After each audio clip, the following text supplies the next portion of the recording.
Hello, friends. Welcome back to the last part of orbital imaging. Today, we are going to discuss on extracornal compartment.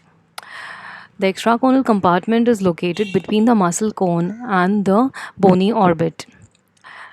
Lacrimal gland and fat are its main content. The lacrimal gland is an almond-shaped gland which is located in the lacrimal fossa along the superolateral aspect of the orbit.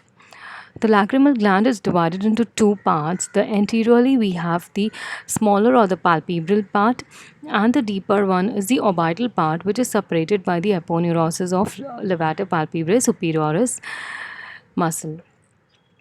Now, coming to the lesions of extracornal compartment, I have divided them into lacrimal gland lesions or the other lesions. The lacrimal gland lesions could be of epithelial origin, which are 50%, or another half includes the lymphoid or the inflammatory lesions. The epithelioid in the epithelioid category, 50% of them are benign lesions like pleomorphic adenoma, and rest are carcinomas like adenoid cystic carcinoma, mucoepidermoid, or adenosquamous carcinoma. Coming to the lymphoid or inflammatory part, we have dacroadenitis, that is inflammation of the lacrimal gland. There can be benign lymphoid hyperplasia or it can be lymphoma. The other lesions in the extracornal space include the dermoid, epidermoid, which are of congenital origin, and lipoma. Coming to the cases, this is a 28-year-old female who had swelling along the superolateral aspect of both the eyes.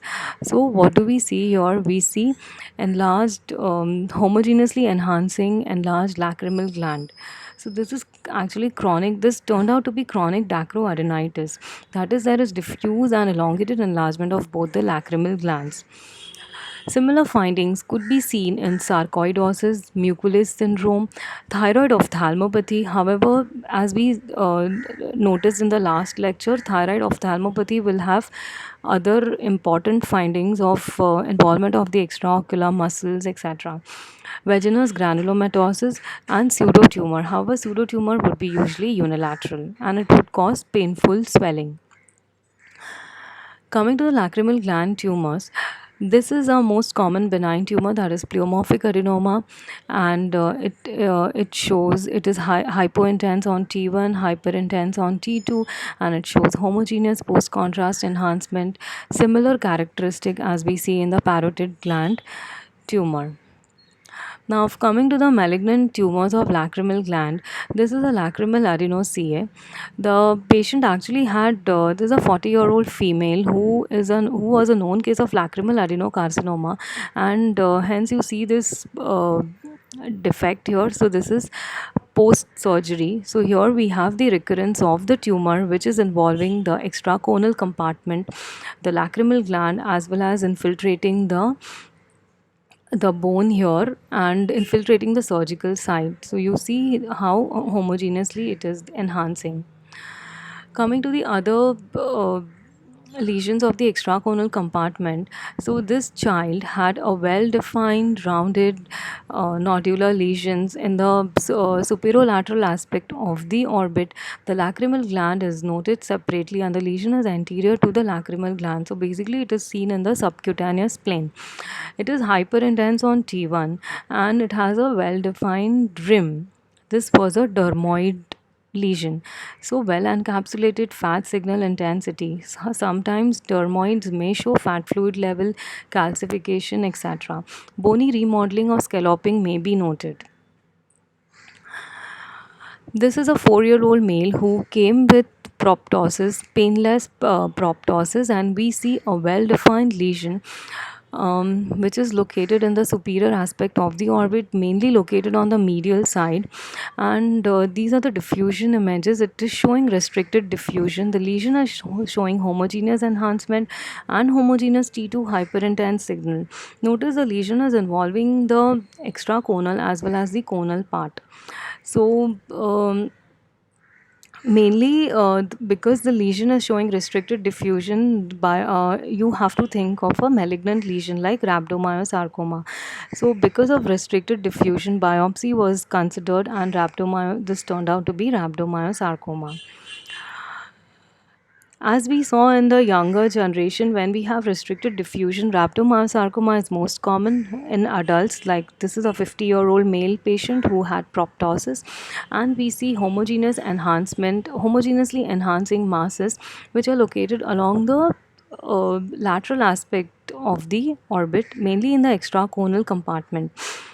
Here, it appears to be involving or infiltrating the lateral rectus muscle, and these lesions also showed restricted diffusion, and they appear to be very homogeneous T2 hyperintense lesions, and this was thought to be lymphoma, and on biopsy it turned out to be lymphoma. So lymphoma, remember it. These are the masses in superolateral aspect of the orbit. There may be involvement of the lacrimal gland, and restricted diffusion is most important. Now, this is a 24-year-old male who had sudden onset of eyelid swelling following trauma while boarding train. So here we saw eyelid emphysema, that is presence of air in the superior extracornal compartment, and notice a small fracture located in the lamina papyracea, that is the medial aspect of the orbit.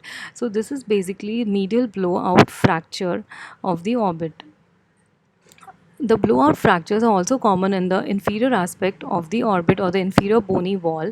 So this is the case of road traffic accident, which shows fracture of the inferior wall of the inferior bony wall of the orbit, and also notice that it is involving the inferior orbital canal. This was a very interesting patient, 62-year-old male who came with gradually progressive proptosis.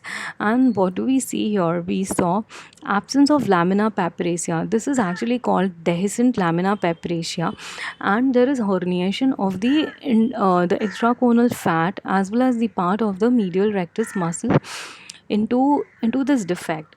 So this patient the diplopia is because of the stretching of the medial rectus muscle into this defect.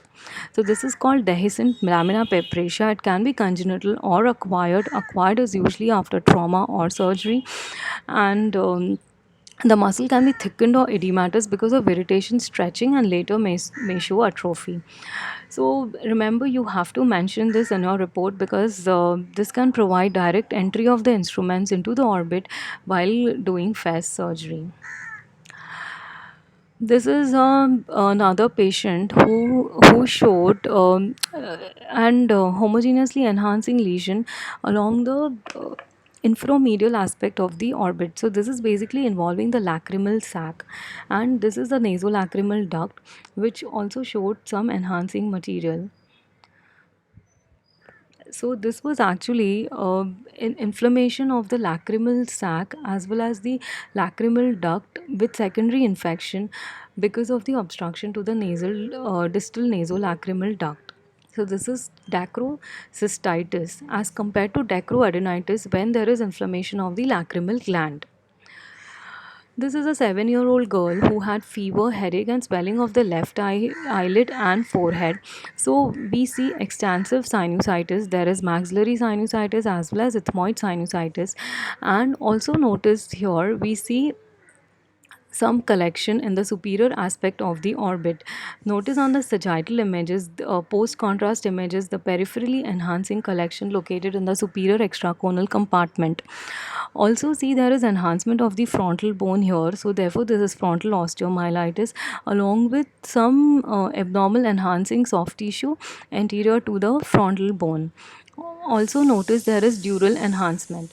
So this is a case of complication of paranasal sinusitis. We see POTS puffy tumor, that is frontal bone osteomyelitis associated with subperiosteal abscess and subgaleal collection. Also there is orbital cellulitis with subperiosteal abscess, and notice meningitis as well as the extraaxial collection here. So, why is this? For the spread of orbital infection, the orbital septum is very important, and I would again like to revise. So, orbital septum is a membranous sheet which acts as an anterior boundary of the orbit. It originates from the superior orbital rim periosteum here, and it blends with the tendon of the levator palpebrae superioris to insert into the tarsal plate. Even on CT scan, it is well seen, and it provides infection to the orbital and periorbital infection. Basically, it will differentiate preseptal cellulitis versus orbital cellulitis. The infection anterior to the septum is called as preseptal, and it will need only medical treatment, whereas orbital cellulitis is posterior to this septum, or when the septum is breached, and it will need aggressive treatment. This is a 42-year-old male who presented with painless right-sided proptosis. So here again, what do we see? We have so these images I have shown that these are the flare post contrast image where we see some presence of sphenoid as well as ethmoid sinusitis, and the next images are the post contrast images where we see absence of flow void in the superior ophthalmic vein as well as in the cavernous sinus. So this is actually a case of thrombosis of superior ophthalmic vein with cavernous sinus due to sinusitis. So whenever we see sinusitis, please rule out complications of sinusitis like orbital cellulitis, subperiosteal abscess, the intracranial complications like we saw in the last slides, as well as the cavernous sinus thrombosis and superior ophthalmic venous thrombosis. This is a 51-year-old female with ptosis and heaviness in the eye. Here we see expansion of the frontoethmoid, basically the frontal sinus, along with the part of the its recess. So, and also there is thinning of the superior orbital wall along with scalloping, and it causes compression on the superior rectus as well as levator palpebrae superioris. So this is actually a mucocele of the left frontal sinus. Remember, this is a benign condition, however, it will need surgical treatment, and it is important to differentiate this from other conditions. This is a 10-year-old boy who presented with long standing proptosis, and we see a well defined homogeneously enhancing lesion, mainly involving the superior and the medial aspect of the right orbit. So it's quite dark on T2, and hence we decided to take CT cuts, and here we see classical ground glass appearance. So this is actually ossifying fibroma or fibrous dysplasia. It comes in that category. This is another case of fibrous dysplasia where multiple bones are involved. It's almost involving all the walls of the left orbit, as well as additionally involving the ethmoid sinus, the zygomatic bone, the middle cranial fossa, the sphenoid bone, and the part of the frontal bone. So remember, when you see dark, the sclerotic area involving multiple bones, think about fibrous dysplasia or ossifying fibroma. This is a 4-year-old boy who had a history of neuroblastoma. Now this history becomes very important. So here we see large masses involving the lateral aspect of the both the orbits. They appear to be little symmetrical, and there is lysis of the zygomatic bone along with irregular periosteal reaction. So these were actually metastases from neuroblastoma. Other tumors which show metastasis include breast, melanoma, prostate, and lung cancers. So to summarize, first, whenever you see see orbital lesion, identify the compartment where the lesion is, whether the lesion is in the single compartment or the multiple compartment. Single compartment includes globe, optic nerve, conal, intraconal or extraconal compartment. Multi-compartmental lesions are usually vascular lesions, plexiform neurofibroma, pseudotumor, sarcoidosis, lymphoma or metastasis. Now, coming to the globe pathologies, we saw some developmental lesions of the globe. The common tumor includes retinoblastoma in children and melanoma in adults. Optic nerve lesions, again, developmental, are usually rare, but don't forget to scan the brain. Demyelinating lesions are common, which includes optic neuritis, multiple sclerosis, ADEM, NMO. Don't forget anti-MOG antibody demyelination. In tumor categories, we have optic nerve glioma, which is usually seen in children with NF1, and optic nerve meningioma, seen in children with NF2 or middle-aged women. Remember DDs of tram tract sign, which we discussed. In conal intraconal compartment, we have thyroid or bytopathy. Remember, it affects mainly the inferior and the medial recti muscles as compared to IgG related inflammation, which is involving the lateral rectus muscle. Other lesions include the orbital pseudotumor, the vascular lesions, sarcoidosis, and lymphoma. Coming to the extracornal compartment, remember, extracornal compartment has only lacrimal gland and fat, and hence the lesions of these. But the bony lesions are very important. Don't forget to rule out any complications of paranasal infection, the bony orbital wall fractures, as well as the bony tumors.